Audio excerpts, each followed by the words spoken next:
வணக்கம் மக்களை, காலை வணக்கம். இன்னைக்கு காசு குக்கிங் சேனலுக்கு உங்களை வரவேற்கிறோம். இன்னைக்கு காலையில் வந்து பொங்கல்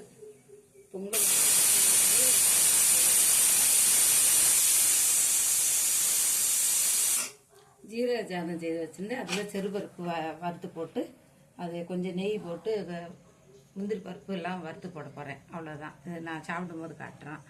இப்போ வந்து வடை போட்டிருக்கோம். வடை வந்து கொஞ்சம் செறுபருப்பும் கடலைப்பருப்பு ஊற போட்டு கொஞ்சம் கடலைப்பருப்பை தனியாக எடுத்து வச்சு போடணும். அப்போ கடலைப்பருப்பு அந்த வடை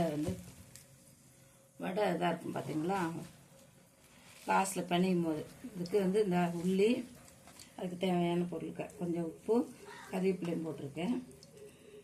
இஞ்சி கொஞ்சம் பொடிசாக அந்த பாருங்கள், பொடி இஞ்சி இப்படி வெட்டி வச்சுருக்கேன். பச்சை மிளகு பொடிசாக வெட்டி வச்சுருக்கேன்.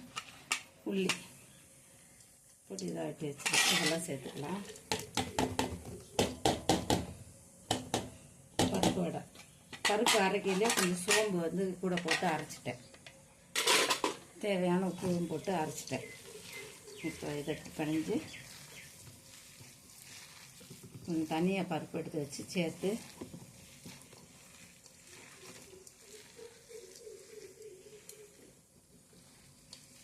நரம்பு விடுறதுப்பா. எனக்கு அடிக்கடி ஆகுதுப்பா. எனக்கும் இல்லை, இந்த காலத்து ஆகுது. மாத்திரையா குளிய காலையில் ஒரு 5 மணி போல் ஊற போட்டு ஒரு 7 மணி போல் அரைச்சி வச்சு இவ்வளோ நேரம் ஆயிடுச்சு. துணி வளர்க்க வேண்டியதுனால இவ்வளோ நேரம் ஊறி நல்லாயிருக்கும். சரிம்மா,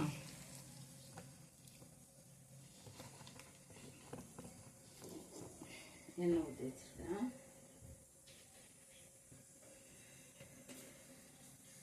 பருப்பு வடை மனம் குண நிறைந்த சமையலை சமைச்சு சாப்பிடுவோம்.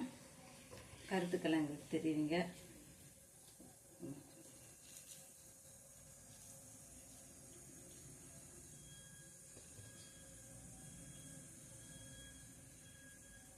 மாமனாருக்கு உளுந்த வடையை வேண்டாம், பருப்பு வடை போட சொன்னாரு.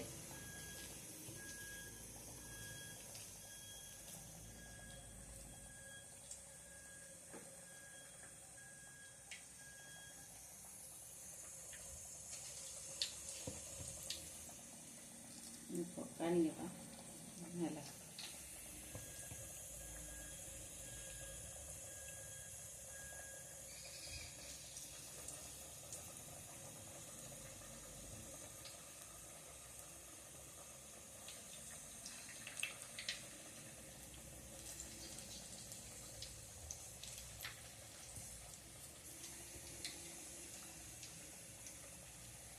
எடுத்து காட்டுறேன். சாப்பிடுமா காட்டோமா?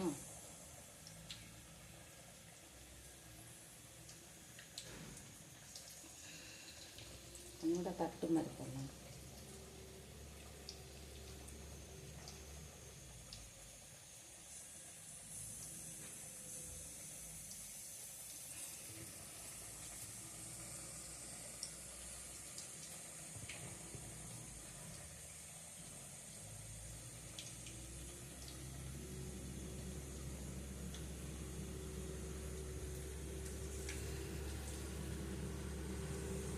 ஏதோ டிசைன் ஏதோ சேர்க்குறாங்க. சேர்க்க வேண்டிய பொருள்களை சேர்த்தா மனம் கொண்டாந்து நிறைஞ்ச சமையலாக இருக்கும். கடை சாப்பாடை காட்டில் வீட்டு சாப்பாடு தான் பிள்ளைகளுக்கு உடம்புக்கு நல்லது. நீங்கள் இப்படி சமைச்சு சாப்பிடுங்க, பிள்ளைகளுக்கு கொடுங்க.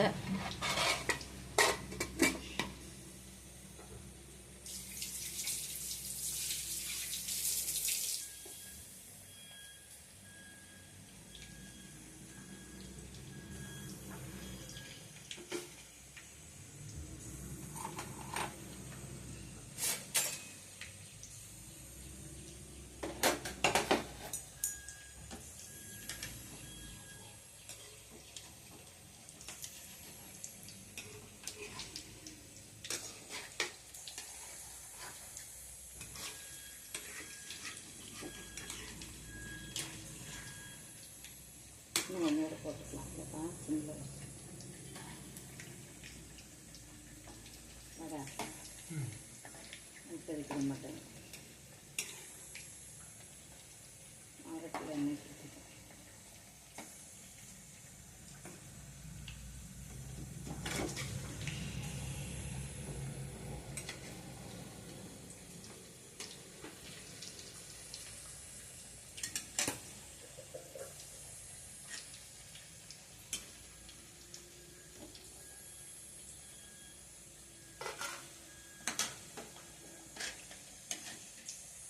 தீயை குறைச்சி வச்சுட்டு, ரொம்ப கலர் மாறினா டேஸ்ட் இருக்காது.